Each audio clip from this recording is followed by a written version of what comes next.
हे हे हे आ ला ला ला ला ला ला ला।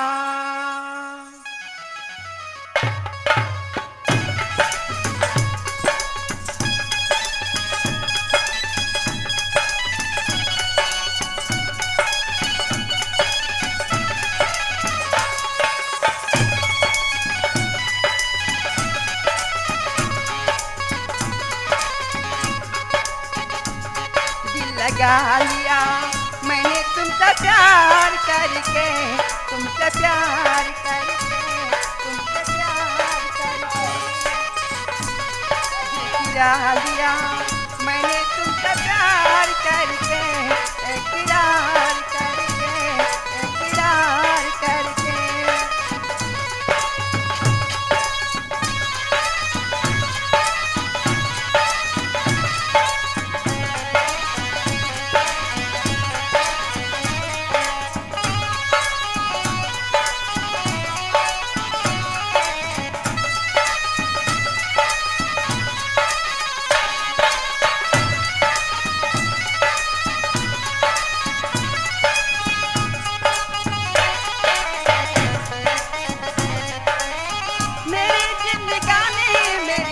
मेरी महबूबा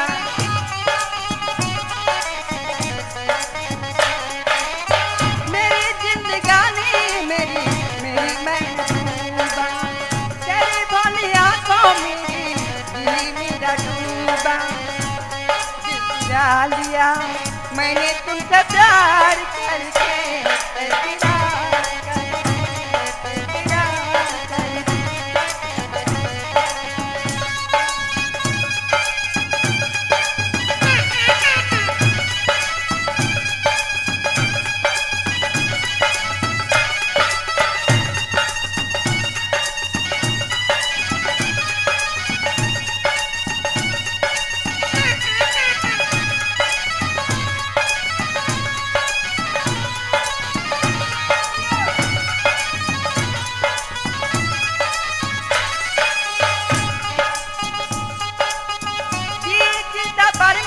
कहीं मेरी तक छोड़ना,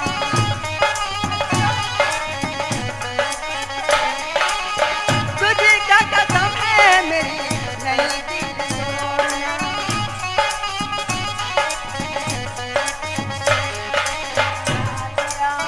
मैंने तुमसे प्यार करके, इकरार करके, इकरार करके।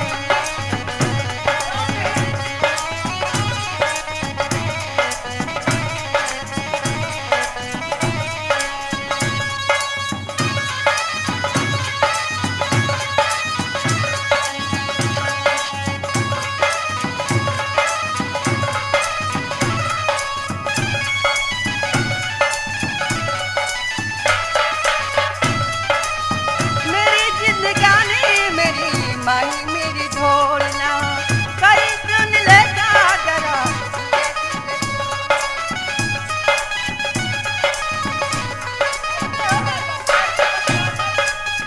मेरी जिंदगानी, मेरी माही मेरी ढोलना कहीं सुन लेगा जरा, ये धीरे बोलना। गिरा लिया मैंने तुमसे प्यार करके, इकरार करके, इकरार करके। लगा लिया मैंने तुमसे प्यार करके, इकरार करके, इकरार करके।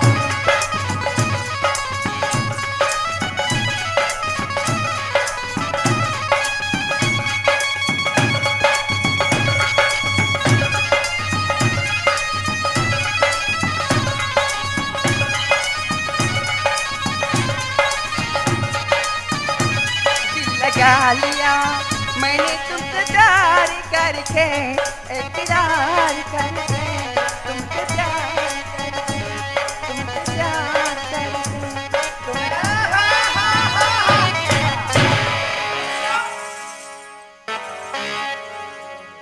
तुम्हारी गाना बंद किस लिए है तुम्हारी मालूम है कि नहीं? मुझे मालूम नहीं है। तुम्हारी गाना इसीलिए बंद है।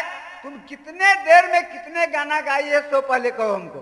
कितने देर में कितने गाना है? हाँ मैं तो 10 मिनट में एक गाना गाती हूँ। 10 मिनट में तुम ये गाना गा करके इतने भाव भैया को हमारे सामने में तो ठग रही है। ऐसे आदत कभी तू नहीं रखना। अच्छा क्यों?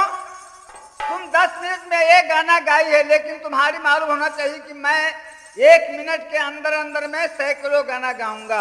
अच्छा, इस गाना का नाम तुम्हारी मालूम है? मुझे मालूम नहीं है। इस गाना का नाम लोग कहा करते हैं 100 फिल्म। अच्छा, इसमें कोई कलाकार होगा, कोई गायक होगा। 100 फिल्म, 75 फिल्म, 50 फिल्म, 25 फिल्म तक जनता होगा, गाता होगा।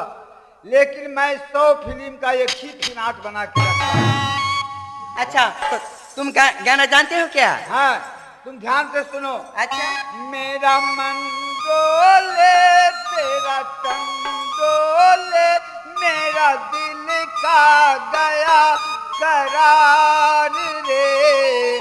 कौन बजाए बांसुरिया, दो नैन मिले, दो फूल खिले, दुनिया में बहार आई, एक रंग नया लाई। छोड़ी के पतरती नगर में कल शोर, कथिए कारण सैया नैहर में दिल को छोड़। भैया बच के रहिया छोटी बाली नारी से, नैन बन कटारी से ना सैया मिल गई न जनिया कैसे सफरी।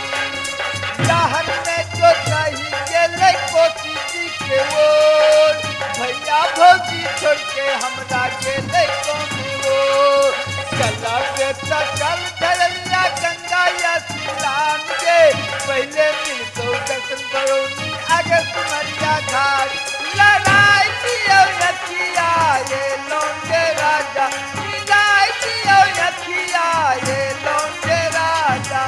गीत बजरिया खटमल काट, कैसे निकालू चोली से। गीत बजरिया खटमल काट, महुआ है अंगूरी, और पीना बहुत जरूरी। बिन पीन चैन नहीं आए, पीने वाले घूम पियो घरियो तक बिक जाए। महुआ महुआ महुआ गोटी पकड़ती के मारे गुलेल बाजी जरा उड़िया। हंस के बोला तू एक बेरिया, हंस के बोला तू एक बेरिया, हम मर मर जाए 1000 बेरिया। 100 साल पहले मुझे तुमसे प्यार था, मुझे तुमसे प्यार था, आज भी है और कल भी रहेगा। क्या कही? हमसे प्यार रहा तुमको? हाँ, कि हमारे बाबू से तुमको प्यार था। तुम्हारी बाबूजी से नहीं, हाँ, तुम्हारी दादा से। अभी तू बोल रही कि हमसे तुम नहीं बोल सकती है। क्यों? क्यों? अभी अभी तो हमारी दादी लगेगी तो हमसे, इसीलिए तुम नहीं बोल सकती है। अच्छा। लाले लाले वो बासे बरसै ललैया हो कीरा ससुरेला, हो कीरा ससुरेला। जैसे आमुआ की मोजरा से ससुरेला, हो कीरा ससुरेला।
भैया ले जाला की सुनी की सजनी आई तोरे करन पालन के मैना तोरे करन माया बे आई तोहरे करन मामायन मागे कनली जीवनवा कन्हैया आरा बौदा ठकुआ फुटवा से केरा के मुंखा पिया के सहोदरी तोहरे के जीवनिया पाया लगा लगा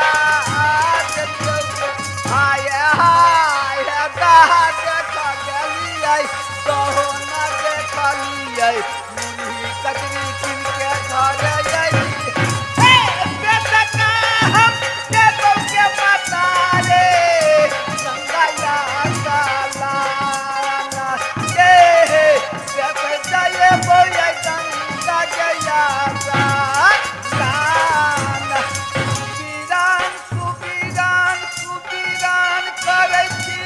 अपन क्रोध के बता पहना से की हारे छियो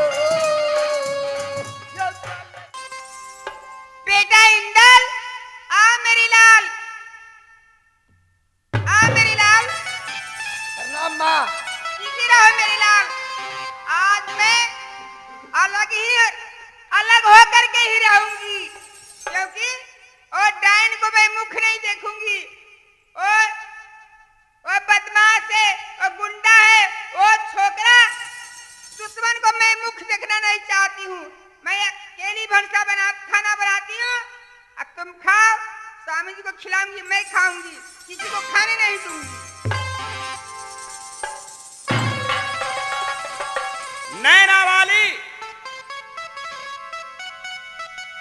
जी स्वामी जी यह सब मैं क्या देख रहा हूँ आज नागर मोहब्बा में किस बातें की लड़ाई हो रही है और किस लिए तुम लोग वापस में लड़ रही हो दोनों क्या हो गया नागर मोहब्बा में कितने दुख कितने संकट भोगते हुए मोहब्बा में अपने पांव पर खड़ा हुआ 14 कोस के राज बना गादी के सम्राट आल्हा सिंह बना तुम मोहब्बा के रानी नहीं पटरानी बनी हो नैना वाली लेकिन मैं यह क्या देख रहा हूं आज तुम लड़ झगड़ रही हो जब से उदल को ज्ञान हुआ उस दिनों से हम दोनों भाई में कभी नहीं लड़े झगड़े लेकिन मैं आज तुमको क्या देख रहा हूं तुम मोहब्बा के महारानी हो बेटा तुमको इंदल है मोहब्बा के लक्ष्मी हो किस लिए लड़ना झगड़ना प्यारी है मोहब्बा ये नगर ये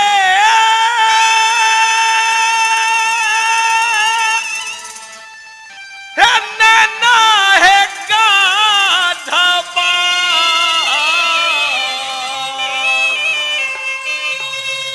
दलयाल हम मिल कर प्यारी मोहब्बा बनाया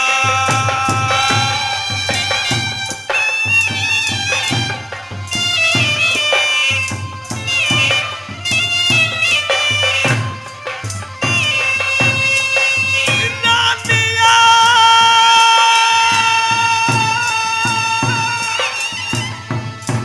है सुनना ये ना है गाधबा हे काहे है लड़ाई मेरे मोहब्बा में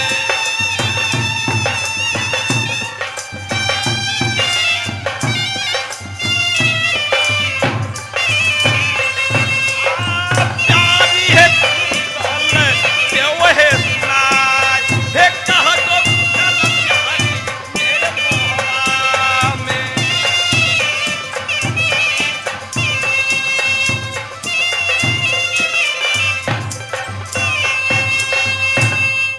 नैना वाली स्वामी जी तुम और मोरंग वाली किस चीज की लड़ाई कर रही हो किस चीज की लड़ाई कर रही हूँ आप यही बताइए कि राजकुमार मेरे बेटा इंदल है क्या वो इंद्रजीत है? मैं आपसे पूछना चाहती हूँ। राजकुमार आने दोनों कुमार है, जैसा ही इंद्र है वैसा ही इंद्रजीत है। हाँ, मैं समझ गई, वो कुमार है, लेकिन मेरे बेटा राजकुमार है। नैना वाली, कुमार और राजकुमार का मतलब एक ही होता है नैना वाली, एक ही नहीं होता क्योंकि वो दोनों मोहब्बा का दीप है, मोहब्बा का टुकड़ा है, आधा सिंह का जिगर का आने टुकड़ा है नैना वाली। इसलिए तुम तो समझदार हो, तुमको मोहब्बा में नहीं लड़ना था। लड़ी हुई इसलिए कि मेरे बेटा आम खा लिया है। पहले मेरे बेटा आम खाएगा तो कोई खाएगा, लेकिन वो दुश्मन और इंद्रजीत मेरे बेटा पर हाथ उठाया है। आप ही देखिए, मेरे बेटा को पीठ फोड़ दिया है। नैना वाली, तो आज मैं तुमको यह कह रहा हूँ, बेटा इंदल को खिलाते पिलाते रहो और समझा के रखो, और तुम लड़ना झगड़ना बंद कर दो। मैं समझाते हुए मैं अपने बंगला पर जा रहा हूँ, जाकर बैठूं है अब बंगला पे, है नैना नगरिया से आएगा कोई समाज, है याला सिंह जाएगा नगर नैना में।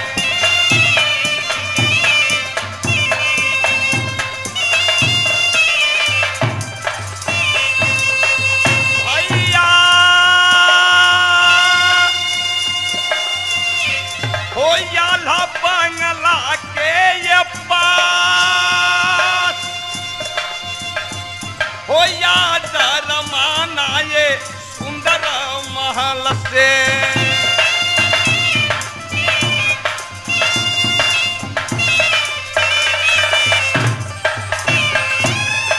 जय महकालिए,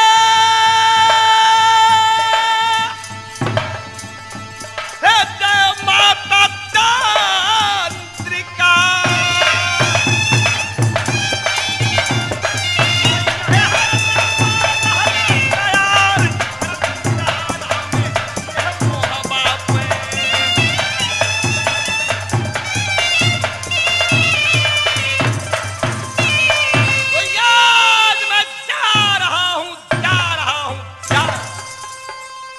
माँ, चलो माँ, खाना बनाओ, भूख लगी है।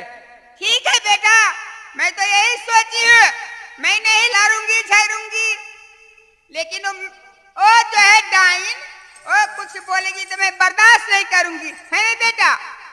जीते रहो। माँ, हाँ बेटा, जल्द खाना बना दो। हाँ बेटा, आज मैं अलग में खाना बनाऊंगी बेटा, एक जगह मैं खाना कभी नहीं बनाऊंगी बेटा। ठीक है, अलग बनाओ। हाँ बेटा। मां रंगमाली, यह सब क्या बातें होती है? बोलेगी प्यारी, प्रणाम स्वामी। हंस रहेगी प्यारी। हाँ स्वामी, आज मैं अलग में खाना बनाऊंगी स्वामी। किस लिए? आज दीदी सोना ने बेटा पर हाथ उठाया है, ये बेटा इंदल हाथ उठा दिया है। कौन टाइम सोना मेरे बेटा इंद्रजीत पर हाथ उठाया है? बोलेगी प्यारी। हाँ स्वामी। हे बदन्ना के चमरा, हम खींच लेंगे। हे कमला बचाएगा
डाकू दला दे।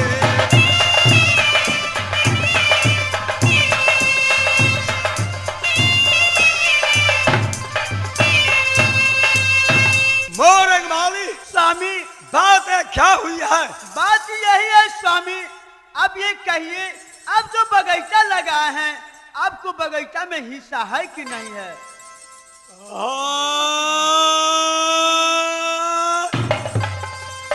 उधर का आधा बगीचा है, आधा बगीचा है, आधा बगीचा है। स्वामी प्यारी। अगर आपको आधा हिस्सा अगर रहता तो बेटा इंद्रजीत को मैंने पठाई हूँ बगीचा में। बेटा से मैंने बोली हूँ कि बेटा एक तुम सुंदर आम लेकर के आओ। अच्छा बेटा गया बगीचा में आम लाने के लिए और साथ में बेटा इंदर भी गया और ये काम उठा गिर गया जमीन पर। बेटा उठाकर मुख में लगा लिया, इंदर तोड़ समेटा लगा दिया उसको गाल पर। और देखना नदी गए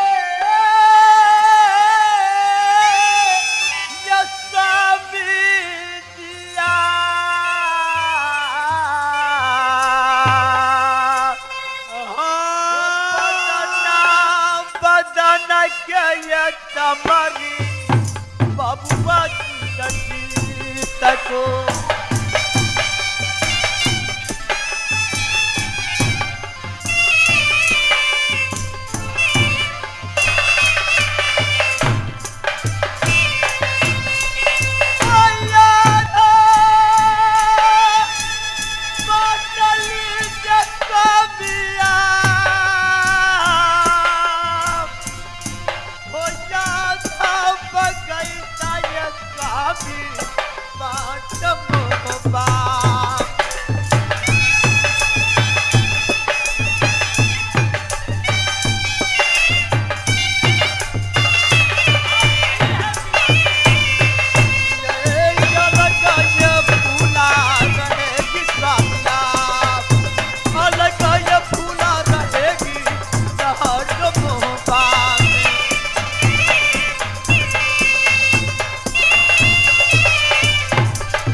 खाना बना रही है।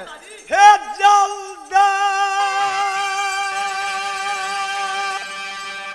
देखाओ यार,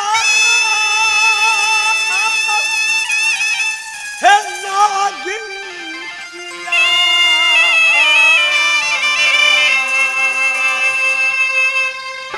बोरंग वाली हे बदना के चमराए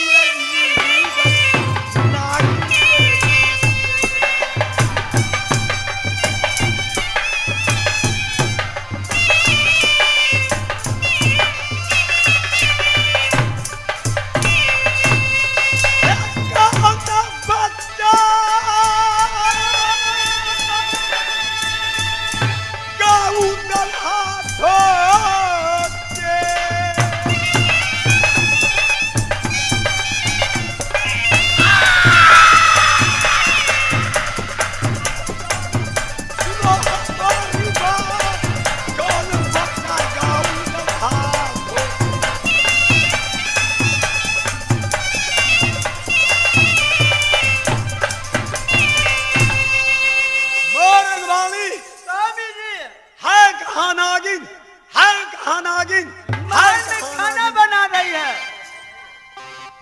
ये कहते कि मैं अलग में खाना बनाऊंगी। तुम रोगी नहीं प्यारी, चाहे ये मोहब्बत मेरे राया बजाएगा, हे चाहे मेरी नगरी बाटे जागी प्यारिया, हे सोचेगा न उदला नगर मोहब्बत।